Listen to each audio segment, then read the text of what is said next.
आइए जानते हैं भगवान कृष्ण किस वंश के थे। आप सभी भगवान विष्णु के अवतार माने जाने वाले श्री कृष्ण से जुड़ी बहुत सी कथाओं के बारे में जानते ही होंगे, परंतु आज मैं आपको इस लेख में भगवान कृष्ण की पूरी वंशावली के बारे में बताने जा रही हूँ, जिसके बारे में सभी कृष्ण भक्तों को अवश्य ही जानना चाहिए। भगवान कृष्ण किस जाति के थे, कृष्ण भगवान किस गोत्र के थे, इन सभी उत्तरों को जानने के लिए इस वीडियो को पूरा देखें।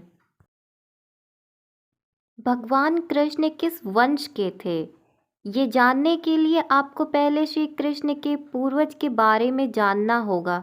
भगवान कृष्ण के पूर्वज कौन थे, ये जानते ही आपको खुद ब खुद पता चल जाएगा कि भगवान कृष्ण का वंश क्या था और भगवान कृष्ण कौन से जाति के थे। कृष्ण वासुदेव के पुत्र थे। श्री कृष्ण के पिता वासुदेव जी की जाति क्षत्रिय यदुवंशी और कुल चंद्रवंशी था। यादवों के पूर्वज राजा यदु भी एक क्षत्रिय यदुवंशी थे। यदुवंशी अपने नाम के पीछे यादव लगाते हैं। इससे पता चलता है कि श्री कृष्ण भगवान की जाति क्षत्रिय यदुवंशी था। आइए अब हम जानते हैं वासुदेव और श्री कृष्ण के पूर्वजों के बारे में। 1. चंद्रवंशी की उत्पत्ति। अगर आप भगवान श्री कृष्ण के भक्त हैं तो इस लेख को अंत तक ज़रूर पढ़ें। पाठकों, विष्णु पुराण में इस बात का वर्णन किया गया है कि तीनों लोकों के पालनहार विष्णु जी के नाभि कमल से परमपिता ब्रह्मा जी की उत्पत्ति हुई थी और सृष्टि के रचयिता ब्रह्मा के मस्तिष्क से उत्पन्न हुए थे अत्रि। अत्रि ने भद्र से विवाह किया। उन दोनों से सौंभ यानी चंद्रमा की उत्पत्ति हुई और यहीं से सौंभ वंश अर्थात चंद्र वंश की शुरुआत हुई। युवावस्था में सौंभ की तरफ ऋषि बृहस्पति की पत्नी तारा आकर्षित हुई। दोनों ने मिलकर ऋषि बृहस्पति की अनुपस्थिति में बुध नामक बालक को जन्म दिया। भागवत के अनुसार सौंभ पुत्र ऋषि बुध भारत खंड आए। धरती पर सूर्यवंशी राजा मनु की पुत्री ईला को बुध से प्रेम हो गया। दोनों के मिलन से पूर्वा नामक पुत्र का जन्म हुआ। भारत में पूर्वा चक्रवर्ती सम्राट हुए। उसके बाद राजा और स्वर्ग की अप्सरा उर्वशी ने मिलकर आयु को जन्म दिया। राजा आयु चौथी चंद्रवंशी सम्राट थे। राजा आयु ने राजा सर्वभानु की पुत्री प्रभा से विवाह किया। इस विवाह से 5 पुत्र हुए, जिनके नाम हैं हनुष, छत्रवर्ध, रंभ, रजी और अदेना। बाद में युवराज हनुष उस सिंहासन के उत्तराधिकारी बने। अब आती है ययाति की कहानी। राजा हनुष ने व्रजा से विवाह किया और उनके 6 पुत्री हुई। उनके नाम हैं यति, ययाति, समति, अयति, वियति और कीर्ति और एक रुचि को जन्म दिया, जो कि एक नारी थी। बाद में राजकुमारी रुचि का विवाह च्यवन ऋषि और सुकन्या के पुत्र अपनवन से हुआ। राजा हनुष के ज्येष्ठ पुत्र यति धार्मिक प्रवृत्ति के थे। उनको राजपाट में तनिक भी रुचि नहीं थी। उनके स्थान पर ययाति राजा हुए। महाराजा ययाति ने 2 विवाह किए।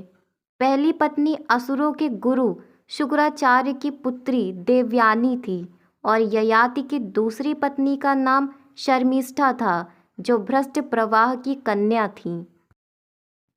राजा ययाति की दोनों पत्नियों से कुल 5 महाप्रतापी पुत्र पैदा हुए, जिनका वर्णन ऋग्वेद में भी मिलता है। उन्हें ऋग्वेद में 5 जन्य पुरुष कहा गया है। इसीलिए यादव आधुनिक क्षेत्रीय नहीं बल्कि पौराणिक और वैदिक क्षत्रिय हैं। राजा ययाति की पहली पत्नी देवयानी से यदु और तरवसु पैदा हुए, जबकि दूसरी पत्नी शर्मिष्ठा से ध्रुव्यु, अनु और पुरु पैदा हुए। अब बात करते हैं यदुवंश की वंशावली के बारे में। ययाति के इन 5 पुत्रों से 5 महत्वपूर्ण वंश की उत्पत्ति हुई। जैसे ययाति की प्रथम पत्नी के प्रथम पुत्र यदु से यादव वंश तथा इनके दूसरे पुत्र तरवस्सु से यवन वंश बना, उसी प्रकार राजा ययाति की दूसरी पत्नी शर्मिष्ठा के 3 पुत्रों से, जैसे कि ध्रुव्यु से भोज वंश, अनु से मलेच वंश और पुरु से पौरव वंश बना। यदु से सहस्त्रजीत, कोष्ठा, नल, रिपु 4 पुत्र हुए, जिनमें कोष्ठा से 13 पुत्र हुए। कोष्ठा के 13वें पुत्र विदर्भ ने विदर्भ राज्य की स्थापना की थी। राजा विदर्भा के 3 पुत्र थे, कथ, कौशिक, रोमपाद। विदर्भा सबसे बड़े पुत्र कथ से 15 पुत्र जन्मे। कथ के 15वें पुत्र भीम सत्वत से 7 महाप्रतापी पुत्र जन्मे। उनके नाम हैं भाजी, भजमान, दिव्य, वेदव्रत, वृष्णि, अंधक और महाभोज। इन 7 पुत्रों में से वृष्णि और अंधक अति महान थे। वृष्णि के देवमोड़ और योद्धाजीत नाम के 2 पुत्र हुए। देवमोड़ की 2 रानियां मनीषा और विस्पड़ा थीं। देवमोड़ की पहली पत्नी मनीषा से शूरसेन हुए और शूरसेन की पत्नी मारिया से 10 पुत्र और 5 पुत्री पैदा हुईं। इनके 10 पुत्रों में से वासुदेव सबसे बड़े थे और 5 पुत्रियों में से सबसे बड़ी प्रथा यानी कि कुंती थी। जबकि देवमोड़ और विस्पड़ा से पारिजन्य का जन्म हुआ और पारिजन से 7 पुत्र हुए, जिनमें नंद बाबा सबसे प्रमुख थे। वह भीम सत्व से पुत्र अंधक के वंश में देवकी और कंस का जन्म हुआ। अब बात करते हैं भगवान कृष्ण किस वंश के थे। दिए गए तत्वों से पता चलता है कि वासुदेव यदुवंशी थे। वासुदेव की 2 पत्नियां थीं, देवकी और रोहिणी। रोहिणी के गर्भ से बलराम का जन्म हुआ, जबकि देवकी के गर्भ से भगवान श्री कृष्ण का जन्म हुआ था। उसके बाद श्री कृष्ण और रुक्मिणी से प्रद्युम्न, प्रद्युम्न से अनिरुद्ध और अनिरुद्ध से व्रज पैदा हुआ। इससे पता चलता है कि भगवान श्री कृष्ण यदुवंशी थे।